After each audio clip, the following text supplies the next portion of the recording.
So we're going to start in this corner here, which I call my haberdashery department. Let's have a look. Why do I call it my haberdashery department? Well, it's because when I go to boot fairs, I always rescue the sewing baskets that are just left on the floor. Nobody really wants them, they pick through them.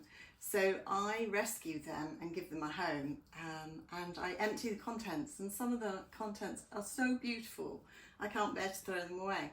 And I've also found lots of treasure that way. I found some lovely vintage rickrack, beautiful wooden cotton reels. I'm sure you all remember those if you're ladies of a certain age like myself. So here is where I store all those vintage pieces. I also store some of my new pieces in here. I do try and label them because otherwise it's a nightmare if I want to quickly grab a zip. Or this one is rickrack. So let me just show you here. Just a little black and white vanity case, probably from the 50s or the 60s, and inside is my rickrack, but it's also got the mirror and the little pots that the ladies would take in their hand luggage and decant their lotions and potions. And this is some of the beautiful rickrack that I use in my sewing today, and it's so fine and so soft and so beautifully made. That's just one of the rickrack boxes. And this is my latest vanity case. Look how lovely it is. Little purse, it's still got the key, little bottles and cream pots.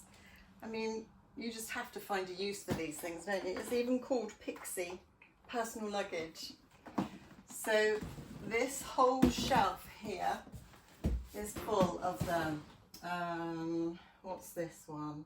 This is trims, braids and tassels.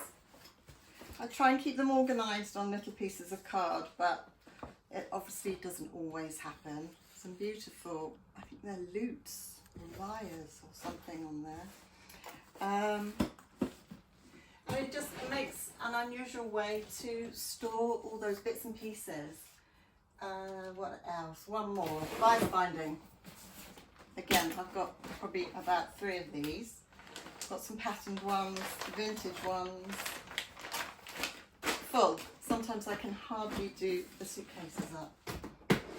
And as you see, I tried to organise them in colours. And then down at the bottom is just some scraps of fabric.